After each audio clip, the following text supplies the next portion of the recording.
들키면 안 되지. 그 말이 들렸습니다. 밤늦은 거실, 조용한 창가에 서 있는 남편의 말이었습니다. 휴대폰 불빛만이 그의 얼굴을 비추고 있었죠. 혼잣말 같았지만 그 말은 분명히 누군가에게 하는 듯한 목소리였습니다. 물 한 잔 마시러 나왔던 제 발걸음이 그대로 멈췄습니다. 가슴이 철렁 내려앉았고 손끝이 싸늘해졌어요. 45년을 함께 살아온 사람이에요. 늘 제 손을 잡고 먼저 잠들던 사람. 그런데 그날 밤 그 사람의 눈빛은 너무도 낯설었습니다. 마치 무언가 들킬까 두려워하는 눈이었어요. 왜 숨겨야 하는 거지? 의심은 한번 떠오르면 사라지지 않더군요. 요즘 따라 남편은 자주 혼자 나갔습니다. 자다 깬 밤에도 조용히 슬리퍼를 챙기고 나갔죠. 휴대폰은 항상 뒤집어 놓고 말수는 점점 줄어들었고요. 예전엔 나를 보며 늘 예쁘다고 하던 사람이었는데 혹시나 정말 다른 사람이 생긴 건지 말도 안 되는 생각이라고 고개를 저으면서도 제 마음 한쪽은 이미 불안으로 가득 차 있었습니다. 그날 이후 남편을 바라보는 제 눈이 달라졌어요. 믿었던 사람에게 처음 생긴 의심이 생각보다 훨씬 깊게 제 마음을 파고들기 시작했습니다. 시작하기 전에 구독과 좋아요 한번 꾹 눌러주세요. 잊혀질 뻔한 인생의 진심이 당신께 가장 먼저 도착합니다. 우리 남편은 원래 그런 사람이 아니었어요. 그 사람은 늘 저를 먼저 챙기던 사람이었어요. 매일 밤 제가 잠들 때까지 손을 꼭 잡아줬어요. 예쁘다, 당신. 오늘도 고생 많았어. 이 말은 하루도 빠뜨리지 않았어요. 몸이 약해서 일을 못해 미안하다고 제가 생계를 꾸려가는 걸 늘 미안해하던 사람이에요. 그래서 더 자주 말했죠. 고맙다, 당신 덕분이야. 그게 그 사람 말버릇이었어요. 솔직하고 다정하고 말은 적어도 따뜻한 사람이었어요. 45년 동안 한 번도 거짓말한 적 없는 사람이에요. 그런데 언제부터였을까요? 그 사람이 조금씩 달라지기 시작했어요. 처음 이상했던 건 잠자리였어요. 원래는 남편이 먼저 잠들었고 저는 그 얼굴을 보면서 하루를 마무리했거든요. 근데 어느 날부터 밤중에 자꾸 일어났어요. 처음엔 화장실인가 했죠. 나이 들면 그런 일도 많으니까요. 그런데 시간이 지나면서 너무 자주, 너무 오래 나가 있는 거예요. 1시간, 2시간씩 방에 안 들어와요. 어디 갔다 왔어? 하면 화장실 물 마시고 왔어. 그렇게 말은 하는데 눈을 마주치질 않아요. 그 말이 이상하게 어색했어요. 그리고 휴대폰. 예전엔 식탁 위에 툭 던져놓던 사람이었는데 요즘은 꼭 뒤집어서 놓아요. 제가 가까이 가면 손으로 살짝 밀어두기도 해요. 외출도 부쩍 늘었어요. 산책 좀 다녀올게 하면서 나가긴 하는데 예전보다 훨씬 자주, 훨씬 오래 나가요. 어디 다녀왔어? 물으면 그냥 동네 한 바퀴. 늘 그런 식이었어요. 그리고 웃는 얼굴이 달라졌어요. 웃긴 웃는데 예전처럼 따뜻하지가 않아요. 어딘가 멍하고 깊은 생각에 빠진 표정이에요. 가끔은 혼자 한숨을 쉬기도 하고요. 가장 이상했던 건 말투예요. 예쁘다, 당신. 그 말이 이상하게 들렸어요. 그전엔 날 보며 환하게 웃으며 하던 말이었는데 요즘은 마치 누가 시켜서 말하는 사람처럼 들렸어요. 그러다 문득 정말 혹시 다른 사람이 생긴 건 아닐까? 그런 생각이 스쳤어요. 45년을 함께 살았는데 내가 이런 생각을 하게 될 줄은 몰랐어요. 제 입으로 우리 남편을 의심하게 될 날이 올 줄이야. 저 자신이 너무 낯설게 느껴졌어요. 의심이라는 건 참 무서운 거더라고요. 한번 시작되면 모든 게 달라 보이니까요. 남편이 웃고 있으면 지금 누구를 생각하며 웃는 걸까? 조용히 있으면 어떤 생각을 숨기고 있는 걸까? 자꾸 그런 생각이 들었어요. 어느 밤이었어요. 또 조용히 일어나 나가는 그 사람을 보는데 이번엔 도저히 참을 수가 없었어요. 따라가야겠다. 이번엔 그냥 넘기면 안 되겠다. 그렇게 마음먹고 살금살금 문을 열었어요. 조용히 복도로 나왔죠. 남편은 거실에 있었습니다. 소파에 앉아 휴대폰을 보고 있었어요. 아주 가까이 들여다보면서 입을 움직이고 있었습니다. 그때 들렸어요. 절대 들키면 안 돼. 그 한마디. 그 순간 다리에 힘이 풀렸어요. 벽에 기대고 숨을 죽였어요. 뭐가 들키면 안 되는 거지? 누구한테 들키면 안 되는 건데? 저한테요? 45년을 함께 산 이 아내한테요? 머릿속이 하얘졌습니다. 생각이 꼬리에 꼬리를 물었어요. 혹시 다른 여자가 있는 건가? 혹시 누군가를 만나고 있는 건가? 그 밤 외출, 전부 그 사람을 만나러 나가는 건 아닐까? 아니야. 그럴 리 없어. 자꾸 마음을 다잡았어요. 45년 동안 한결같았던 그 사람인데, 거짓말 한 적 없던 사람인데, 그런데 이상하게 마음이 말을 안 듣는 거예요. 다음 날부터 저는 조심스럽게 남편을 관찰하기 시작했어요. 표정, 말투, 손짓, 휴대폰, 냄새, 옷차림. 휴대폰 소리만 나면 벌떡 일어나서 확인해요. 제가 보고 있으면 얼른 꺼버리고요. 예전엔 그냥 편한 옷 입고 나가던 사람이었어요. 요즘은 나가기 전에 옷을 갈아입어요. 거울도 보고 머리도 다듬고요. 집에 돌아오면 뭔가 낯선 냄새가 나요. 향수도 아니고 뭔가 익숙하지 않은 그런 냄새예요. 그리고 눈빛. 가장 이상한 건 그 눈빛이었어요. 예전엔 저를 똑바로 보고 이야기했는데 요즘은 자꾸 시선을 피해요. 무언가 숨기고 있는 사람처럼. 오늘 어디 갔다 왔어? 동네 한 바퀴. 누구 만났어? 아무도 안 만났어.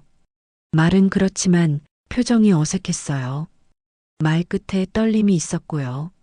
그러면서도 밤이 되면 또 말해요. 예쁘다, 당신. 오늘도 고생했어. 그런데요, 이젠 그 말이 마음에서 나오지 않는 것처럼 들려요. 그냥 습관처럼, 마치 연습한 대사처럼. 어느 날 밤 참다 못해 말했어요. 당신 요즘 좀 달라졌어. 그 말에 남편은 놀라더군요. 눈을 크게 뜨고는 말했어요. 뭐가 달라졌다는 거야?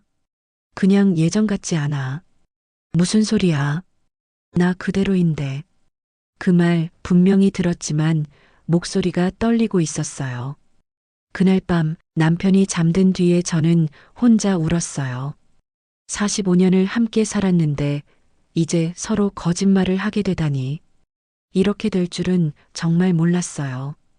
정말 그 사람에게 다른 여자가 생긴 걸까요? 아무리 아니라고 믿으려 해도 모든 상황이 자꾸 그쪽으로만 흘러가고 있었어요. 그러던 어느 날이었어요. 남편이 약국에 간다고 나갔고 저는 침실 정리를 하고 있었어요. 이불을 개다가 무심코 베갯머리 서랍을 열었죠. 늘 하던 정리였는데 그 안에 뭔가 이상한 게 있었어요. 서랍 깊숙한 곳, 접힌 종이 몇 장이 조용히 숨겨져 있었어요. 그런 건 한 번도 본 적 없었거든요. 손이 떨렸어요. 혹시 그 종이에 다른 여자와 주고받은 편지 같은 게 적혀 있는 건 아닐까? 만나는 약속 같은 게 있는 건 아닐까? 조심스럽게 꺼내봤어요. 종이를 펼쳤고 눈앞에 펼쳐진 건 병원 서류였어요. 심전도 검사 결과, 관상동맥 협착 소견, 정밀 검사 필요. 그런 단어들이 눈에 확 들어왔어요. 머리가 하얘졌어요. 숨이 턱 막혔고 손끝이 얼어붙었어요. 심근경색 위험군, 정기검진 필수, 약물 치료 시작. 그 순간 모든 퍼즐이 맞춰졌어요. 밤마다 나갔던 이유, 휴대폰을 감추던 행동, 달라진 표정, 낯선 냄새, 달라진 말투. 그 모든 게 다 남편이 아프기 때문이었어요. 그 사람은 바람을 피운 게 아니었어요. 혼자 아프고 있었던 거예요. 말 못하고 혼자 견디고 있었던 거예요. 절대 들킬 수 없어. 그 말. 이제야 뜻이 보였어요. 다른 사람이 아니라 병을 숨기려 했던 거였어요. 저한테 걱정 끼치고 싶지 않아서요. 밤마다 나갔던 건 통증이 심해서 그랬겠죠. 약을 먹으려고, 혼자 아프다고 느끼지 않으려고. 그렇게 애쓰고 있었던 거겠죠. 휴대폰은 병원 연락이 혹시라도 올까봐 숨겼던 거겠고요. 외출도 병원에 다녀오는 거였겠죠. 산책이라고 말하면서요.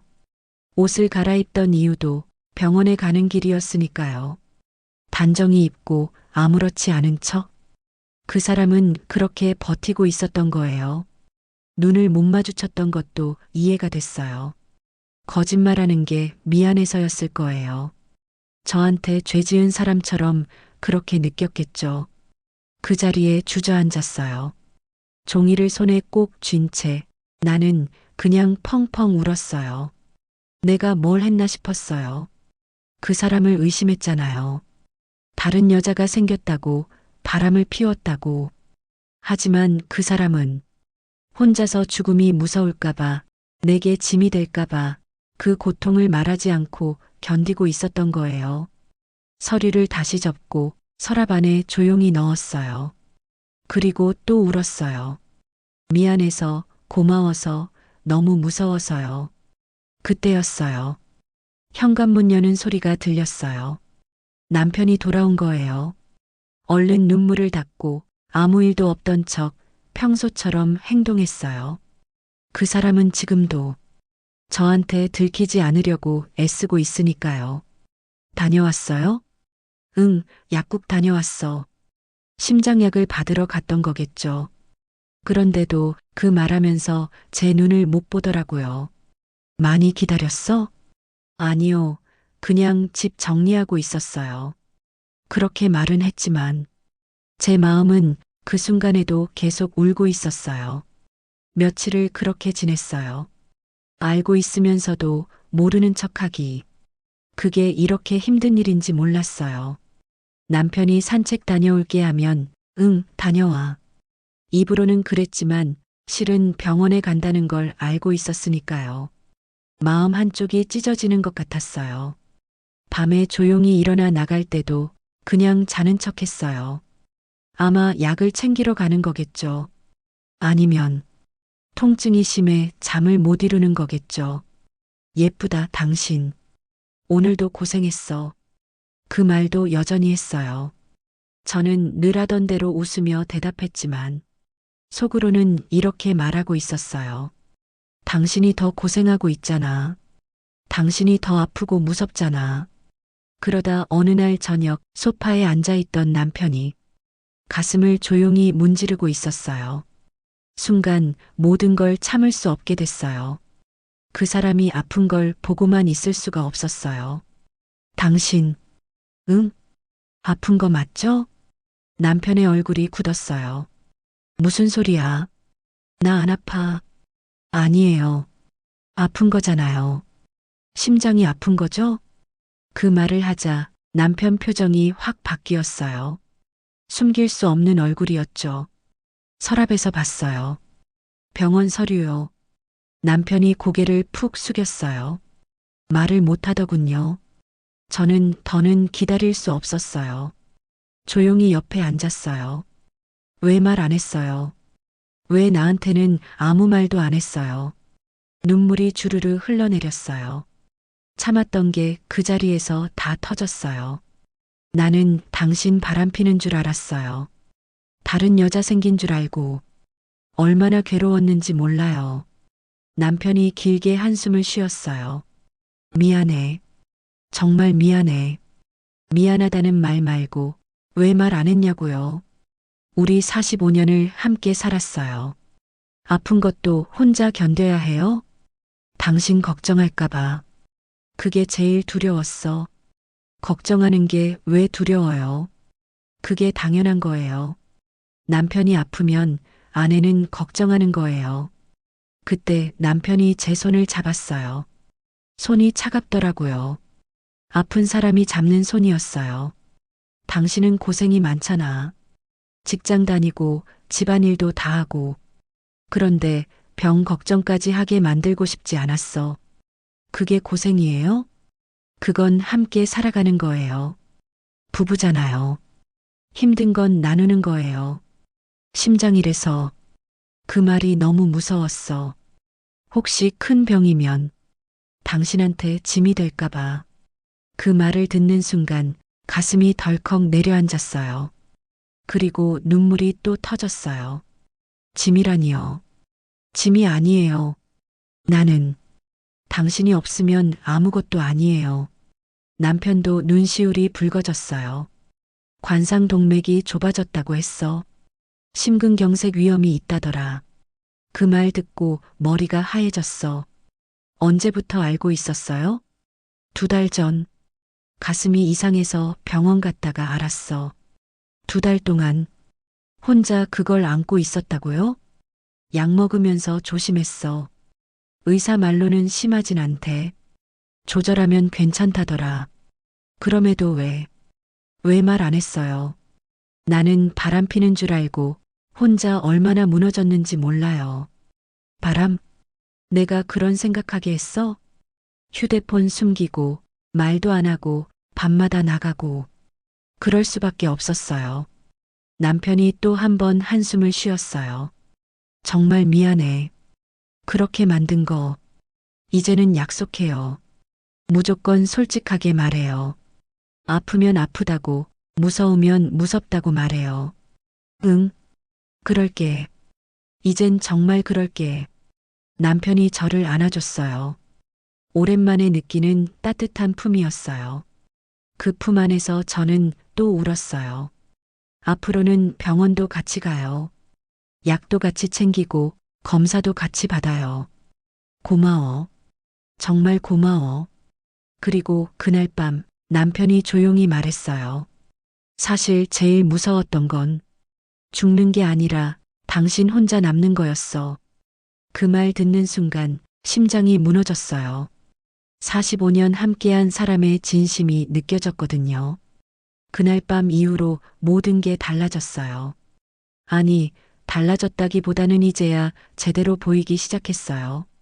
그 사람이 해왔던 모든 행동들이 하나하나 다르게 느껴졌어요. 밤에 조용히 일어났던 것도 이젠 알겠어요. 저를 깨우지 않으려고 얼마나 조심조심 발을 뗐는지. 그 조용한 걸음은 혼자 아픈 사람의 걸음이었어요. 가슴이 답답했겠죠. 약을 챙기러 가거나 바람이라도 쐬러 나갔을 거예요. 휴대폰을 늘 뒤집어 놓았던 것도 혹시 병원에서 연락이 올까봐 그랬던 거겠죠. 검사 일정, 약 복용 알람 같은 거요. 산책 다녀올게. 그 말 한마디도 달리 들렸어요. 진짜 산책인 날도 있었겠지만 병원에 가는 날엔 그 말밖에 할 수 없었겠죠. 옷을 단정히 입고 나갔던 것도 의사 선생님께 신뢰가 되지 않게 하려던 거겠고요. 그리고 매일 밤 빠지지 않던 말. 예쁘다, 당신. 오늘도 고생했어. 그 말이 달리 들렸어요. 아픈 걸 숨긴 채 늘 하던 그 다정한 말. 그 마음이 얼마나 복잡했을까요? 혹시 자기가 먼저 떠나게 될까봐 그날을 더 간절히 안고 있었던 걸지도 몰라요. 고생했어. 그 말이 그 사람 마음속 가장 깊은 곳에서 나온 진심이었겠죠. 제가 혼자 벌고 살림 꾸리고 그게 늘 미안했던 사람이잖아요. 그 위에 병까지 숨겨야 했으니 얼마나 죄스러웠을까요? 손을 잡아주는 것도 예전보다 더 꼭 꽉 잡더라고요. 그 이유도 이제 알아요. 언제 또 못 잡게 될까봐. 그 손길이 마지막일까봐. 가끔 제가 잠든 줄 알고 혼자 한숨 쉬던 것도 생각나요. 그때는 그냥 피곤한 줄 알았어요. 근데 아니었어요. 말 못하는 아픔이 숨소리로 새어나왔던 거예요. 눈을 못 마주치던 것도요. 거짓말하는 게 그 사람한텐 참 힘든 일이었던 거겠죠. 45년 동안 한 번도 그런 적 없던 사람이었으니까요. 어디 다녀왔어? 동네 한 바퀴. 그 말도 이제는 달리 들려요.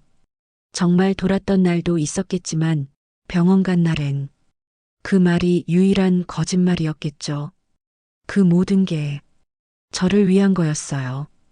단 하나 저를 걱정시키지 않으려고. 그 사람이 해왔던 모든 사랑은 그렇게 말없이 조용했어요. 그제야 깨달았어요. 사랑이 꼭 말로만 하는 게 아니라는 걸. 걱정 끼치지 않으려 아픔을 숨기는 것도 사랑이라는 걸요. 물론 혼자 아파하는 건 잘못이에요. 부부는 함께 견디고 함께 아파야 하니까요. 하지만 그 마음만큼은 진심으로 고마웠어요. 저를 그렇게까지 아끼고 그렇게까지 걱정해줬다는 게요. 그날 이후로 남편을 보는 눈이 완전히 달라졌어요. 예쁘다, 당신.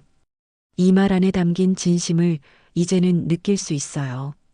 오늘도 고생했어. 그 말 하나에도 고마움과 미안함이 가득 담겨 있었어요. 손을 잡아줄 때도 그래요. 그 따뜻함이 전해져요. 말로는 다 못하는 사랑이요. 그리고 깨달았어요. 이 사람의 사랑 방식은 원래 이런 거였다는 걸요. 크게 말하지 않아요. 표현도 많지 않아요. 대신 행동으로 보여줘요. 자기보단 늘 상대를 먼저 생각해요. 그렇게 45년을 살아왔던 거예요. 그리고 저는 그걸 이제야 진짜로 알게 된 거고요. 지금도 그 사람은 말이 없어요. 진실을 안 지금도 남편은 여전히 병 이야기를 먼저 꺼내지 않아요. 제가 알고 있다는 걸 알면서도 그 사람 입에서는 아프다는 말이 잘 안 나와요. 늘 제가 먼저 물어야 해요. 오늘은 어때? 괜찮아. 가슴은 안 답답해? 좀 그런 것 같기도 하고. 그렇게 짧게 꼭 감정을 숨기듯 대답해요. 병원 갈 때도 마찬가지예요. 오늘 검사 있지? 응, 그냥 진료 한번. 같이 갈까? 아니야, 별거 아니야. 금방 끝나. 늘 혼자 가겠대요. 별거 아니라면서 웃는데 그 웃음이 오히려 더 안쓰러워요. 저는 알아요. 그 사람이 병원 가기 전날이면 잠을 설친다는 걸요. 뒤척이는 소리, 얕은 숨결. 그러면 제가 손을 잡아줘요. 괜찮을 거야. 응, 알아. 그 사람은 그렇게 대답하지만 손끝이 차갑고 미세하게 떨려요. 약 먹을 때도 마찬가지예요. 내가 챙겨줄게. 아니야, 내가 먹을게. 그래서 저는 물 떨어졌다는 핑계로 자연스럽게 약을 손에 쥐어줘요. 물 떨어져 가던데 사다 줄까? 응, 고마워. 그 사람 방식에 맞춰 저도 조심조심 다가가는 거죠. 그리고 놀라운 건 지금도 남편은 매일 밤 같은 말을 해요. 예쁘다, 당신. 오늘도 고생했어. 그 말이 예전보다 더 뭉클하게 들려요. 더 간절하게요. 어쩌면 매일이 마지막일지도 모른다는 생각 때문이겠죠. 지금 이 시간이 얼마나 소중한지 그 사람도 알 테니까요. 그래서 저도 바뀌었어요. 당신도 고생했어요. 정말 고마워요. 그렇게 말하면 남편이 살짝 웃어요. 예전엔 그냥 넘겼던 말인데 이제는 그 한마디에 마음이 움직이는 거예요. 손을 잡는 것도 달라졌어요. 이젠 제가 먼저 꽉 잡아줘요. 그 사람 혼자 무섭지 않게요. 가끔 남편이 가슴을 문지르면 저도 말없이 다가가 등을 쓸어줘요. 괜찮아? 응, 괜찮아. 그게 거짓말이란 걸 알아도 그 말마저 지켜주고 싶어요. 대신 저는 더 세심해졌어요. 짠 음식 안 만들고 무거운 건 못 들게 하고 약 먹을 시간엔 아무 말 없이 물을 건네요. 왜 이렇게 잘해줘? 원래도 잘해줬잖아요. 요즘 더 잘해주는 것 같은데. 착각이에요. 하지만 속으로는 이렇게 말하죠. 당신이 혼자 견디는 게 고마워서요.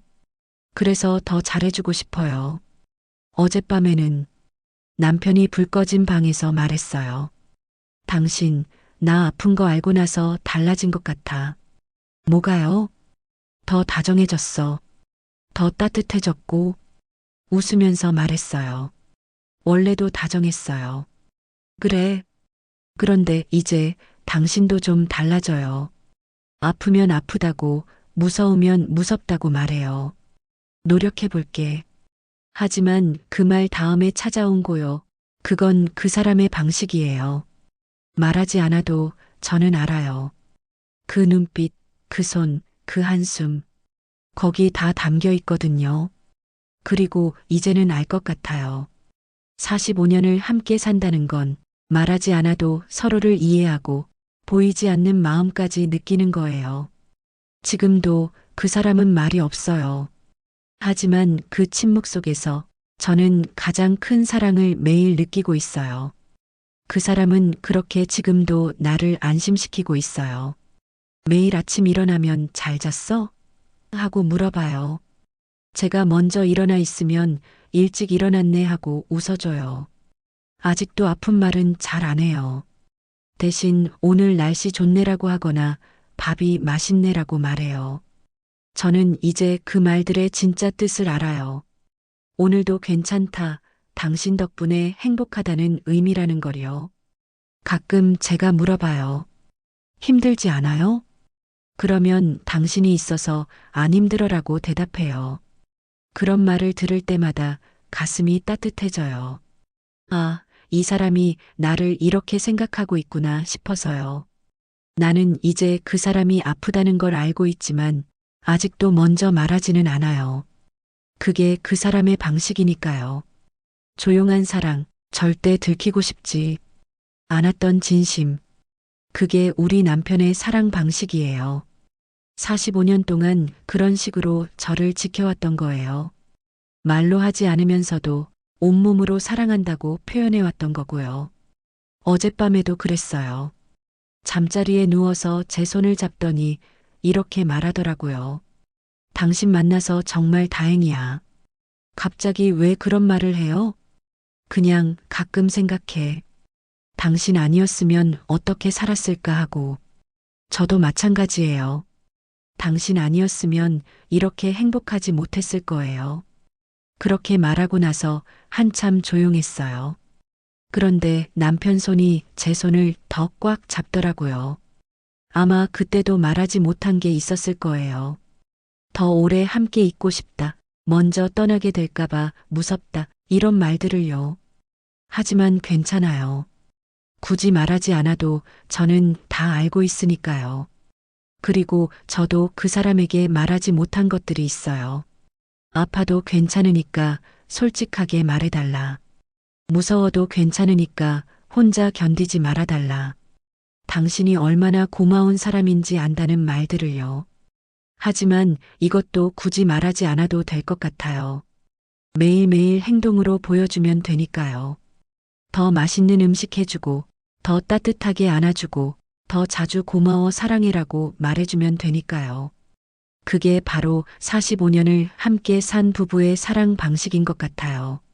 말하지 않아도 통하는 마음, 보이지 않아도 느껴지는 사랑, 들리지 않아도 전해지는 고마움.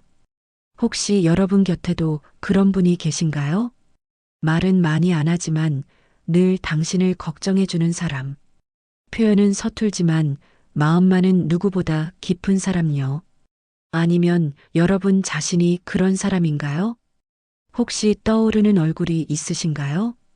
그때 말하지 못했던 고마운 마음. 이제라도 전하고 싶은 사랑의 말. 함께한 세월 속 잊을 수 없는 순간. 그 한마디를 댓글로 남겨주세요. 당신 덕분에 잘 살았어요. 이제라도 말하고 싶어요. 사랑해요. 그때 고마웠어요. 누군가는 그 댓글을 보고 위로를 받을 거예요. 그리고 당신도 말하지 못했던 마음을 지금 전할 수 있어요.